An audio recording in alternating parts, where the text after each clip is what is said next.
Are you able to see the slide? Anyone respond?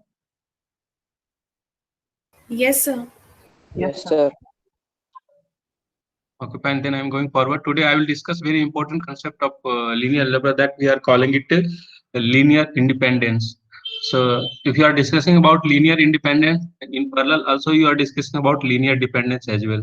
So that concept is giving very interesting kind of feature in order to express any kind of subspace or a space with a minimal number of vectors. Minimal number of vector, those minimal vector number of vector happens to be very a special kind of vector, and we need to know what are those vectors. So those things we will discuss in order to understand in deeper sense. It is just what we call linear independence is not a difficult concept. It is just a generalization of non collinearity and non coplanarity. So generalization uh, it is just a generalization. In 2D, we have already seen non-collinear vectors. Also in 3D, we have already seen non-collinear as well as non-coplanar. But if you go for n-dimensional space, that time concept of line and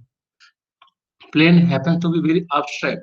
So that's why linear independence, it is an abstract approach of non-collinear and non-coplanar.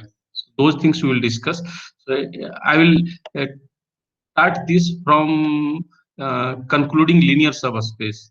Once we will conclude linear subspaces, then we will start linear independence. So here I am coming to outline of my today's lectures. First, I will recall few concepts from linear subspace as an example. Then I will go to discuss linear independence and dependence in detail, and when a collection of linearly independent vectors become a basis of a particular subspace. So those things we will discuss. So basis vector happens to be very a special kind of a vector. If you see a building, so every building is having basis pillar. Those pillar are acting as a basis vector. So similar kind of pattern also we can observe for the subspace kind of a structure. Then I will give a recap of four fundamental subspaces of a given matrix. So coming to today's what I'm talking about, recap of linear subspace. So I would start with one example of linear subspace. So what we do here, we are having one plane, equation of plane. This is the equation of plane. So now we have to identify uh, which linear transformation will have this plane as a kernel. So we have to find a transformation T or corresponding matrix such that this plane will be present as a kernel of this transformation. That means we are trying to find pre-image of all the all pre-images of x equal to t of x equal to 0. So we have to find this one. This we are calling it kernel of T or kernel of A, corresponding matrix. So we have to find the matrix. So how we can find? So here I have given a very concrete approach to find kernel, or you can call it kernel of matrix, because matrix transformation is always defined by some special matrix. So you need to know that matrix. That's why both definitions are visible here. Now we are going forward. We consider that this plane V, name of this plane, whatever plane we will get with respect to this equation, that plane we are calling it V. It is a subspace in 3D. Now this V we consider as a kernel of a given matrix A.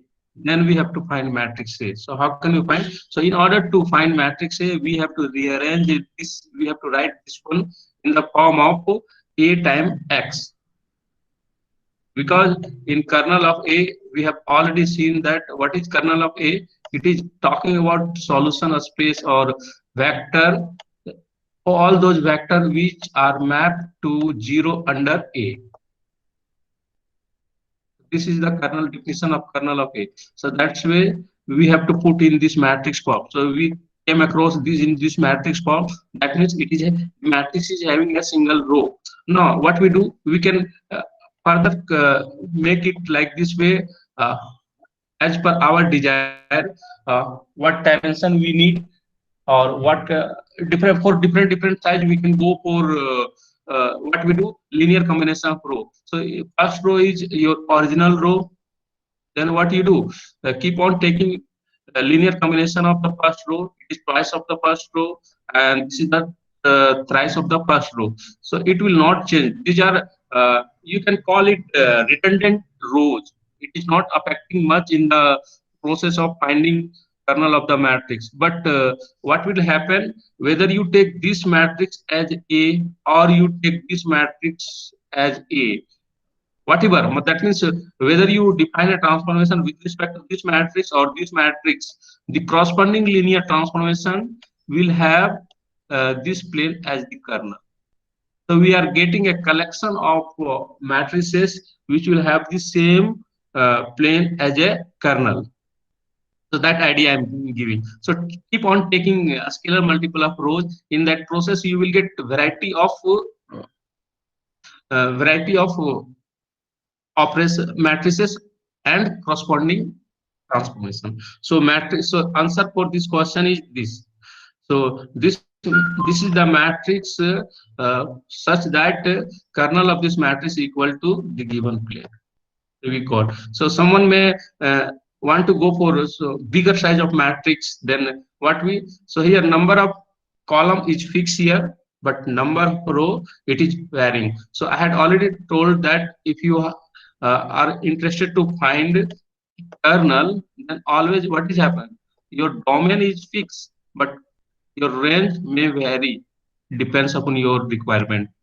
Whatever things, whatever dimension you want, according to that your range will vary. So that's why here I am putting R3 to Rn. That correct criteria is coming. Hello, sir. Yes. Sir, by multiplying any plane equation by a scalar multiple, we Yeah. just increase its size, right?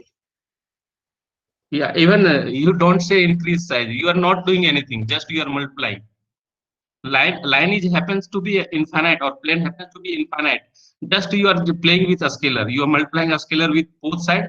It is just changing your coefficient in ratio, in a proper ratio.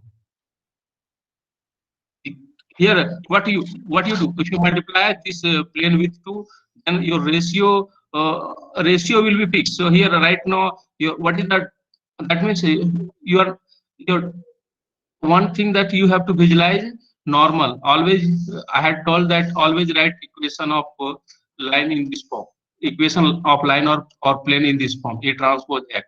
So if you are multiplying with constant both sides, that means what you do, you are multiplying uh, normal direction with a scalar, and if you multiply a direction with a scalar, it is not going to change the direction, it will be the same.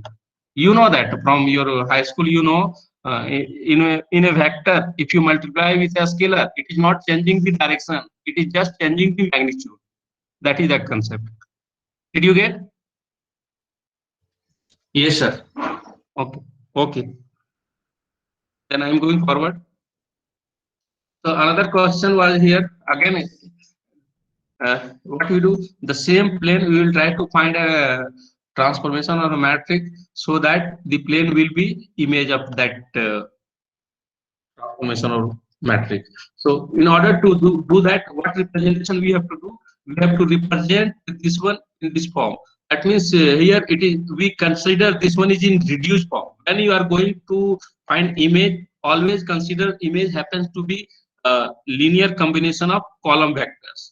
Always remember that. So if you observe from that perspective, then in column vector during row reduced echelon form, you had already seen that there are two kind of variables. One is one kind of variable we are calling it dependent, another one are free variable. So if you look this equation, from this equation what we can say, that x1 is dependent variable, but the column against x2 and x3 are not pivot columns. So that's why x2 and x3, these two are free variable.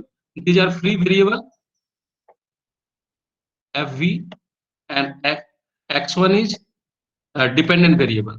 So due to that, what we do in the solution of space, we will write X1 in term of X2 and X3, and we do take common X2. Then what remaining thing we will have minus 2, 1, 0 first column vector, and similarly take X3 common. Then remaining vector would be minus 3, 0, 1. So we observe that this equation has been represented as linear combination of, so it is a plane, we know that. So if you are this plane, if you are writing in this perspective, that means you bifurcating your variable in two parts. Yeah, you do partition of your variable. One kind of variable we are calling it dependent, another kind of variable we are calling it free variable, and we are expressing the given system in the form of free variable. Then we observe that this plane is we will observe that this plane is linear combination of particular number of vectors. Those vector we can call it direction of the plane. So plane is always having two direction. If you are having two directions, then you will have a plane. But if you are having only one direction, then you will have a one dimensional movement. That means linear movement. So that's why you got two direction of the plane. These are the two basis direction of the plane you got. So you can say that these two vector, call it v1, this one v2, and these two are giving linear span of these two are giving image of the matrix B.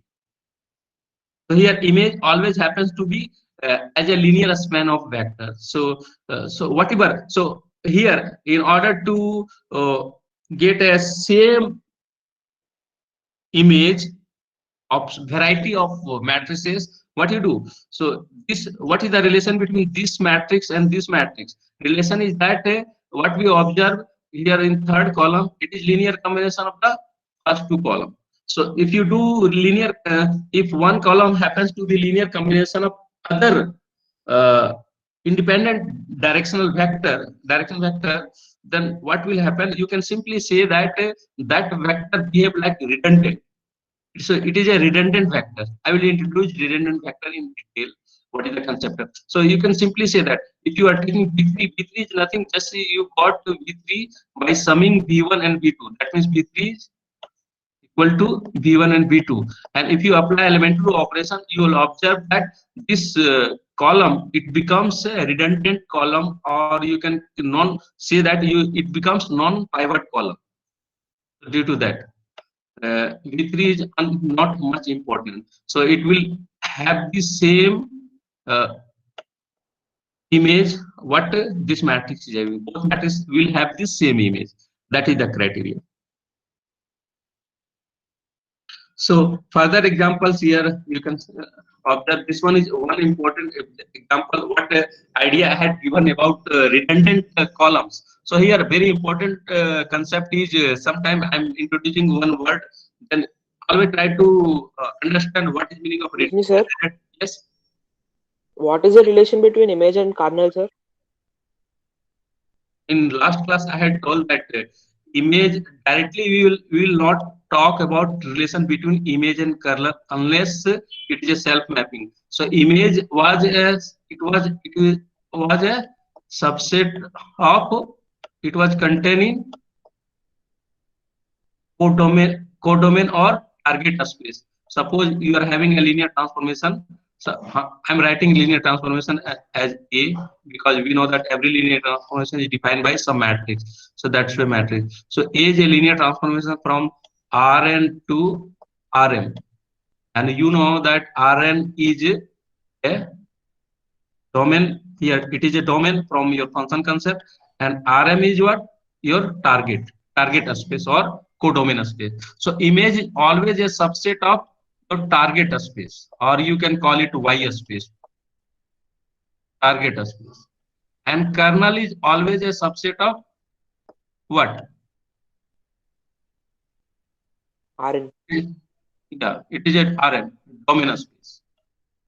So nice, you know that. So both are contained in different species.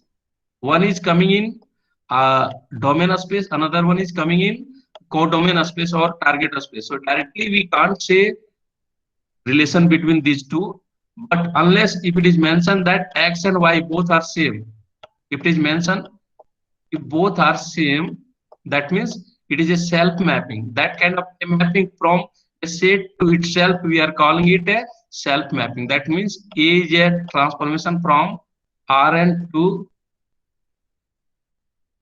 Rn. Then we can talk about the relation between image and kernel. And what is the relation? The relation is that both are perpendicular to each other. The relation is both are perpendicular. Both space happens to be perpendicular to each other. This is the relation in general. But Okay. I will discuss all those things in detail because it needs several concepts as well. So I will discuss those. In this case, kernel of transformation is perpendicular to image of the transformation.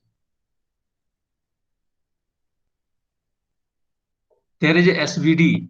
So in SVD, what will happen if you are calling it Rn? So if you want to see geometry, then it would come like this way. Call this plane Rn. This is your domain plane. So once I will cover fundamental spaces, that time I will discuss. In probably next class, I will discuss those spatial relation. Very interesting kind of relation you will come across here. So here you will see that domain will be decomposed into two perpendicular subspace. Similarly, your codomain will be decomposed into two perpendicular subspaces, and those relations easily expressed in terms of kernel and image.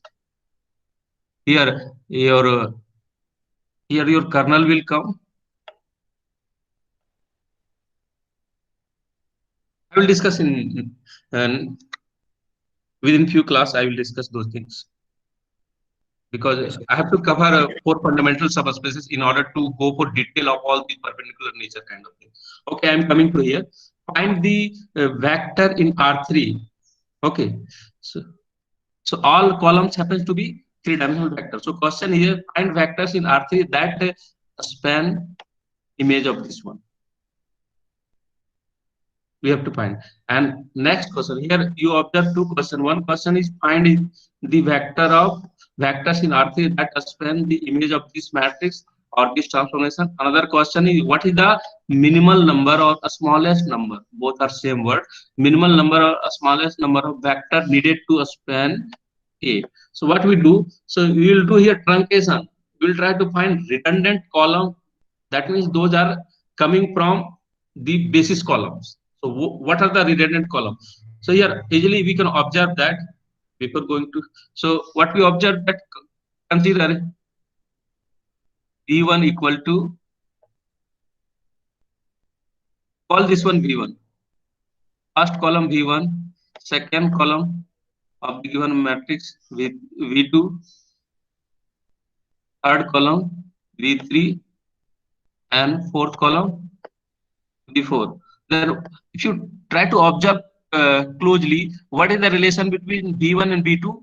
V2 simply you can say that what is V2? V2 is twice of V1. So simply you can claim that V2 is redundant here.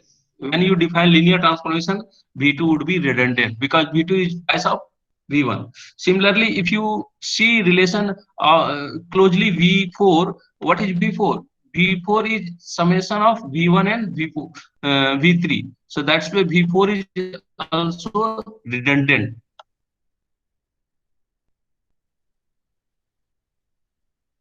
V4 is summation of V1 and V3. You can observe that 1 plus 1 is equal to 2, 1 plus 2 equal to 3, 1 plus 3 equal to 4. So V4 you can say that sum of V1 and V2, first column and third column. So if we are willing to find image of A, then simply we will go to find a span of the columns of A. So we are doing a linear combination alpha 1 times V1, alpha plus alpha 2 times V2 plus alpha 3 times V3 plus alpha 4 times V4. Now after that we observe redundancy. So what we observe? We observe that V2 is twice of even that's where 2 will come out as a factor. So 2 is a scalar, so 2 times alpha 2 is again a scalar. Similarly, before you can write as a sum of V1 and V3. So that's why I have bifurcated like this way. So in total, what you observe that so sum of a scalar is always a scalar. So linear span of A is a just uh, spanned by only two vector V1 and V3. It is a linear span of V1 and V2. So you don't need all those four columns, just you need three columns. So that's why what is the minimum number of vectors that span uh, image of this matrix? It is answer is 2. So only these two. So this is the so for this answer is 2 and find the vector and for first question answer is that you are getting V1 and V2 are spanning this one. So you got so what you observe that just you don't need V2 and V4. Those are just can be expressed in term of V1 and V3. So that is that. So here in order to get image of the given matrix, you just need two vectors. So those two vector, what is the relation between these two vectors?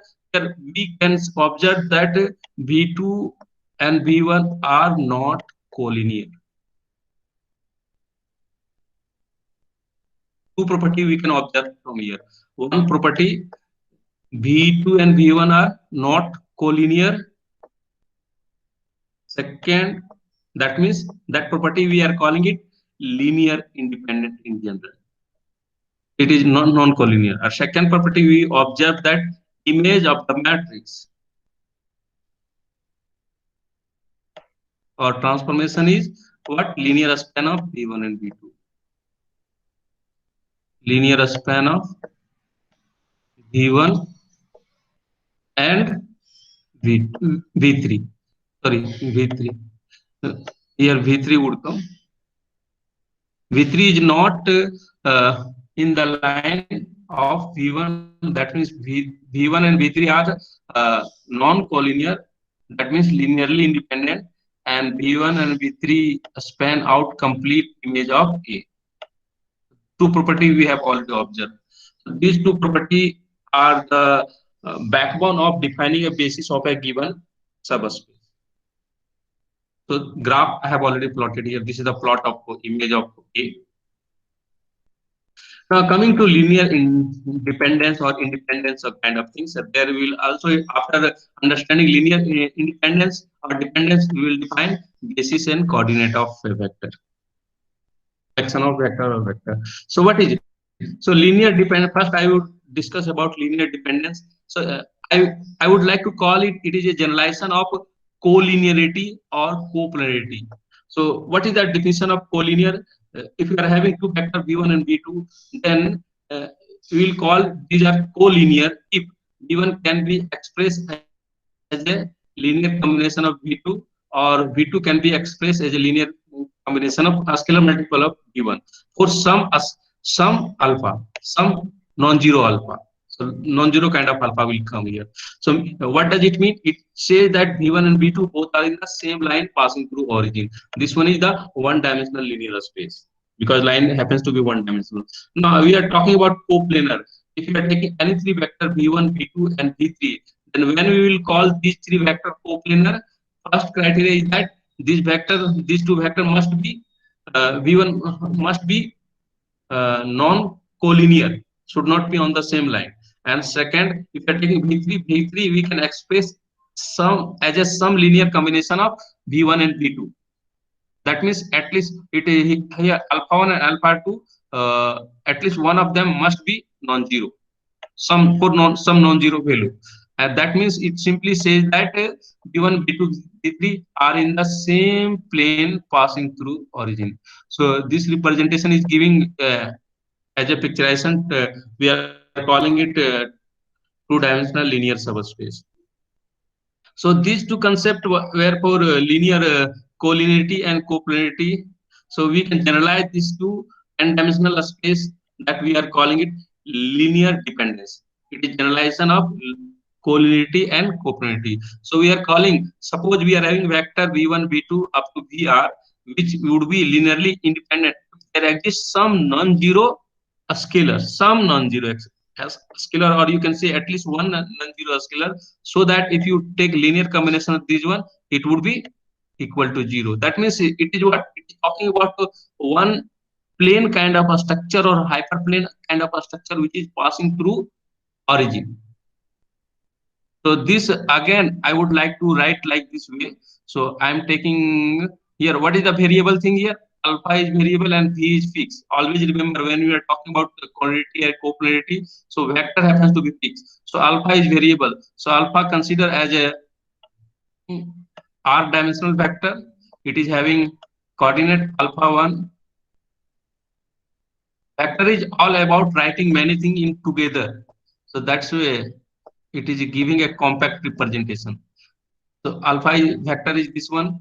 And if I call what is the v vector, or simply you have already come across matrix representation. So also you can give a matrix representation as well. So v vector or matrix, if you are willing to write in form of matrix, also you can write it like this way. Right now I am calling v1 is the first column, v2 is the second column. Likewise, you will go up to rth column. So how you can write this linear combination equal to 0? It is just talking about matrix V times alpha equal to 0. This is, if you try to see, this is the column picture of this system of equation. It is in the form of system of equation. So write capital V. Matrix representation always we will denote by capital letter. This is the matrix. A small would be vector and capital would be matrix. So this one is talking about this system, this homogeneous system of linear equation. So here it says that at least we will, here one by default solution of this system is what? 0.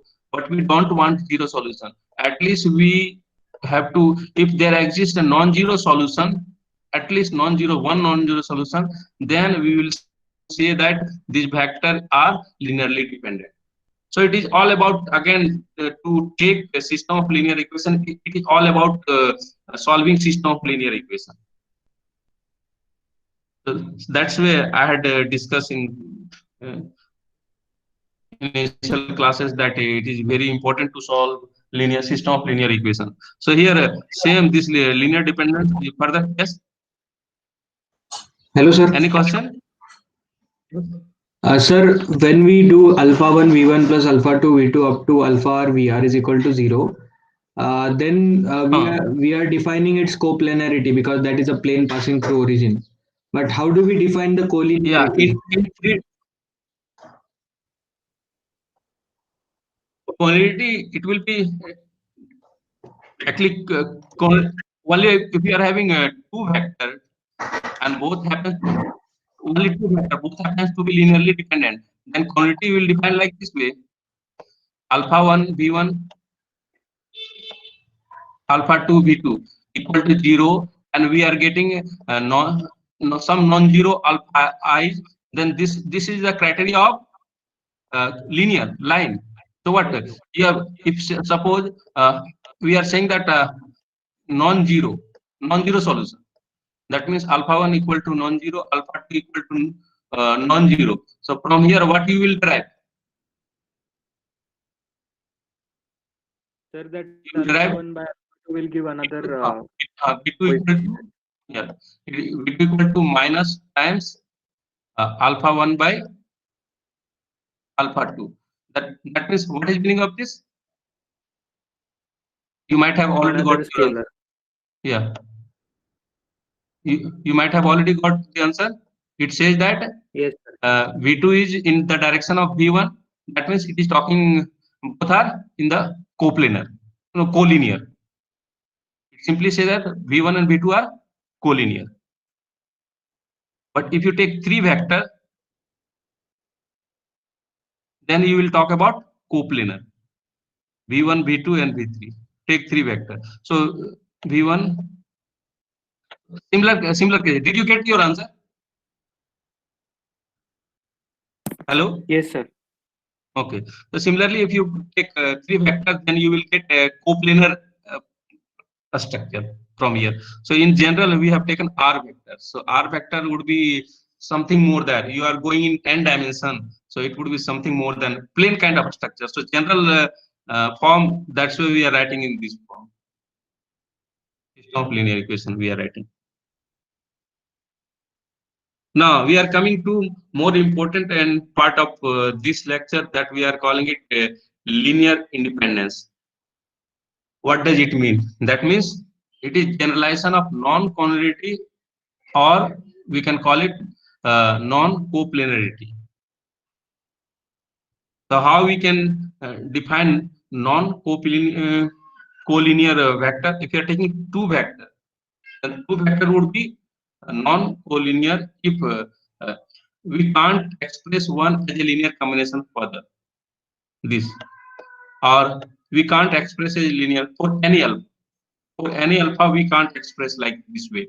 That means someone is willing to express linear combination. You're finding alpha 1 and alpha 2, taking linear combination of those two vector and equating to 0, then it has only one solution. That one is 0 solution. Only possible combination of this one would be 0 combination. There is no non-zero combination. If you take non-zero combination, then these would becomes collinear. So you have to take only possible combination. That one is a 0 combination. If you take 0 combination, so it will talk about intersecting point. What is the intersecting point of B1 and B2?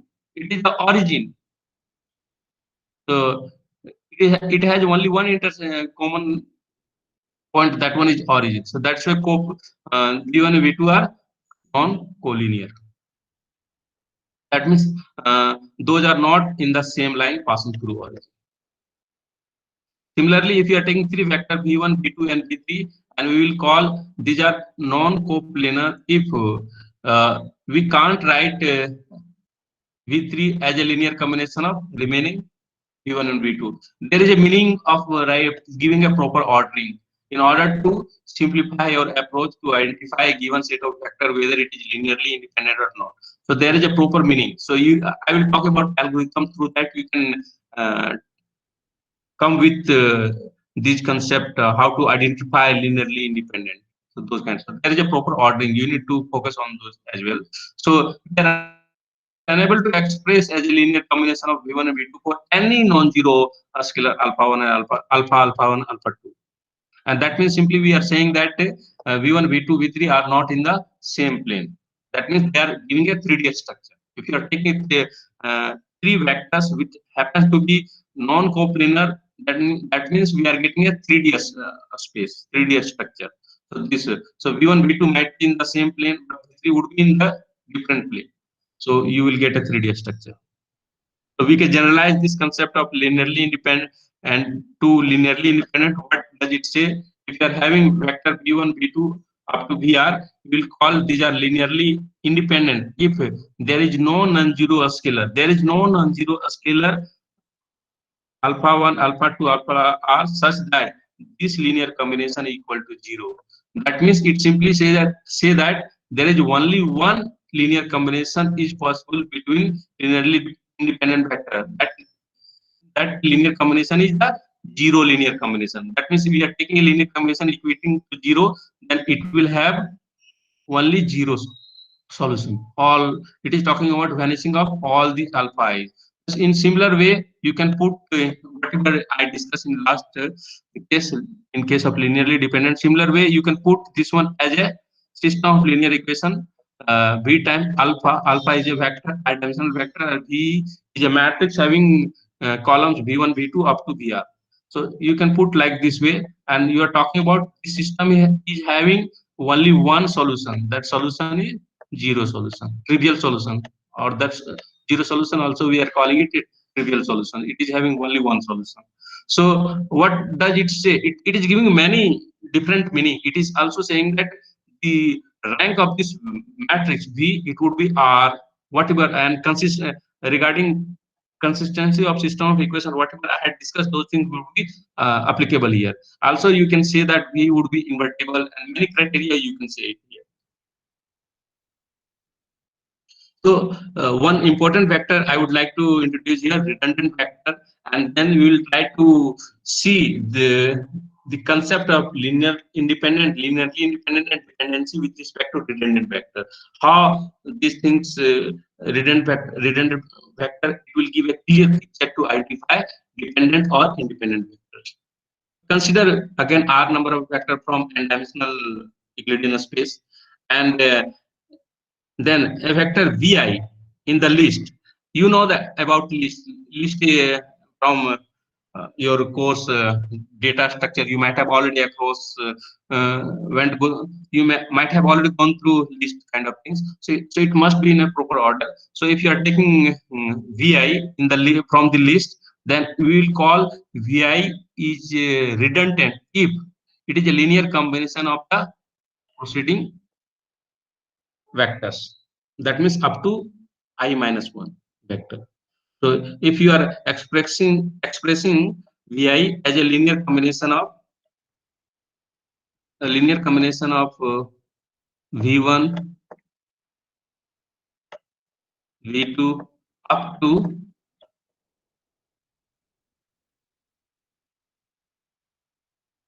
vi minus 1. In the last example, one example we had already come across that. So we had a 3 by 4 matrix where we come across that. So v3 was what? v3 was written as not v3. v4 was written as v1 plus v3. So that's why I had this told that v4 is a redundant vector, because v4 is a sum of first it was sum of first column and third column. So that's why v4 was redundant vector. Also v2 was also a redundant vector. Why? v2 was written as a in term of just previous vector v1 or just previous column v1. I'm not talking about relation between v2 and v3. So because if you are taking v2, what are the columns which are coming before v2? Only v1 is coming. So v2 was written in term of v1, so that's why v2 was also redundant. Similarly, v4 was written in term of the columns which are coming before v4. So those are v1, v2, v3. So v4 is written in term of v1 and v3. So that's why we had already discussed that v4 and v2 were redundant columns or redundant vectors. So that is the example of redundant vector. So now further, though the vector are vectors, we will call these are linearly independent. If none of among these are number of vector, none of the vector is redundant, then we will call these vector are linearly independent. And if it happens that if there is in the list of vector, if there happens at least one vector which happens to be linearly independent, then simply we can say that those vectors are linearly dependent. So from the last example, we can say that if you take collection of only v1 and v3, then you can say that this one is linearly independent. Short notation is li. I am calling it. So what is v1? So further, if I would like to recall it from the previous example, v1 is having entries 1, 1, 1, and v3 is having entries 1, 2, and 3. So you can easily see that v1 and v3 both are not in the same line passing through origin. That means those are non-collinear. So definitely it would be v1 and v3 would be linearly independent. But if you are taking v1,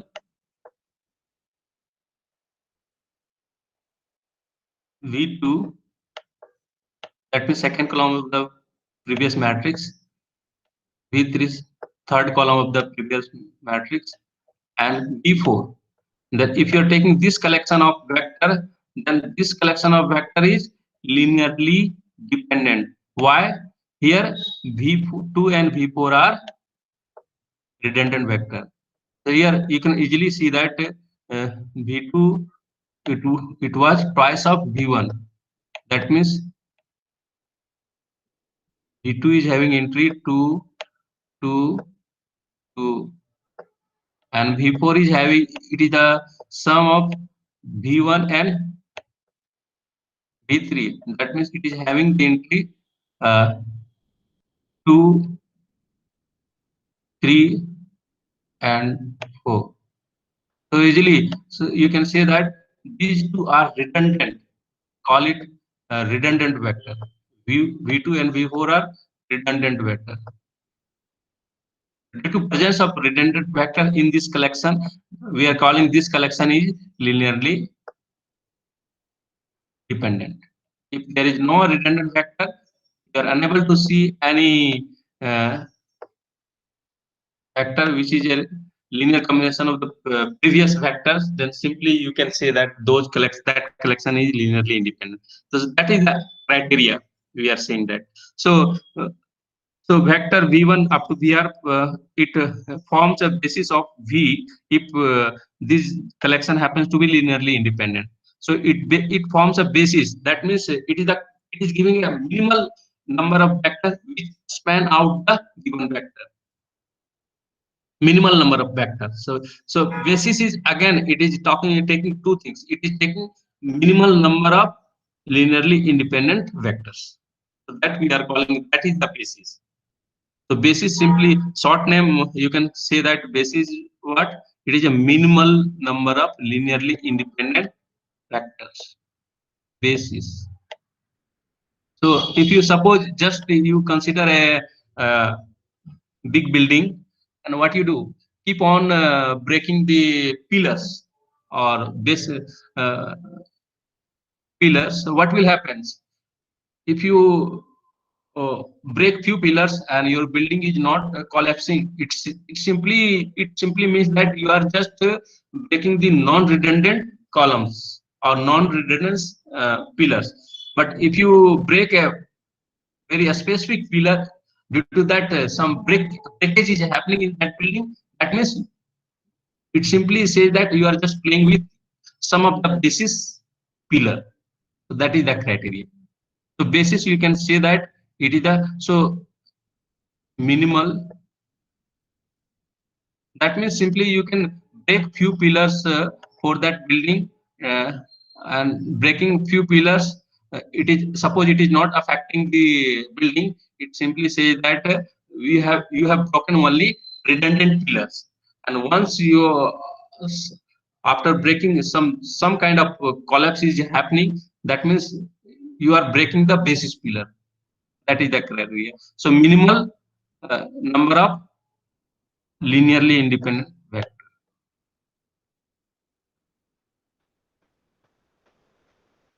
Further example with its basis. So we are again taking the same matrix. So here what we observe that here V2 and V4 happens to be linearly these are linear redundant vector, because V2 is twice of V1 and V4 also written as V1 plus V3. So V2 and V4 are redundant vector. So if you omit V2, so omit these two.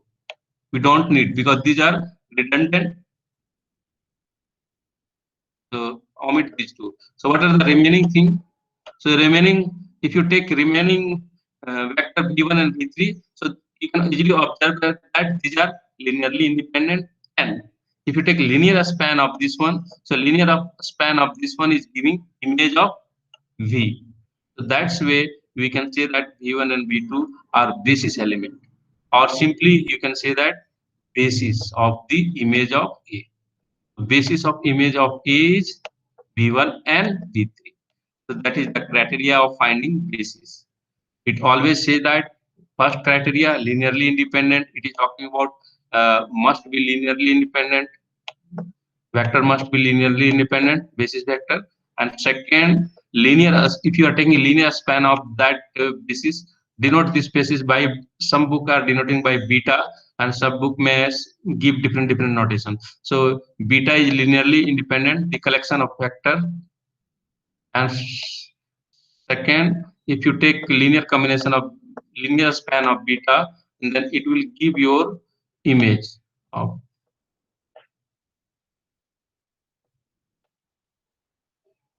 underlying image. So this is the criteria of basis. That's way. And beta is what? Containing linearly independent vectors v1 and v3. This is your. So it is a basis of this image of A.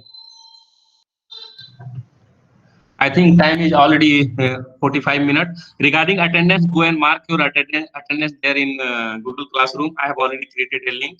And what you do further, several examples I have already discussed here.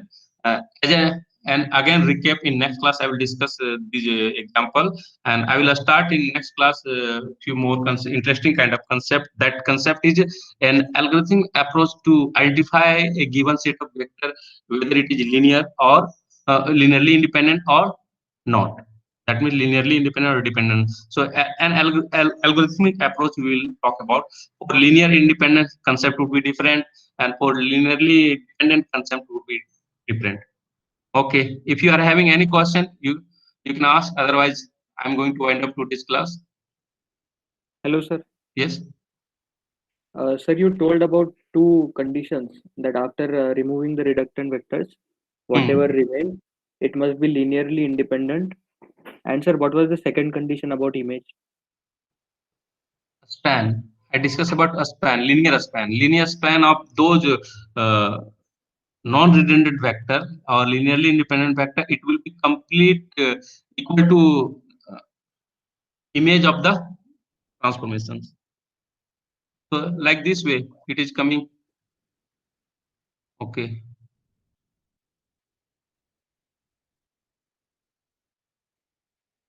So in next class, I will discuss in detail, because again here what slide is not coming here. Okay, sir, got it. Okay, it is already for 45 minutes. So in next class, I will discuss. Otherwise, just put your question there in Google Classroom. I will answer it. Okay.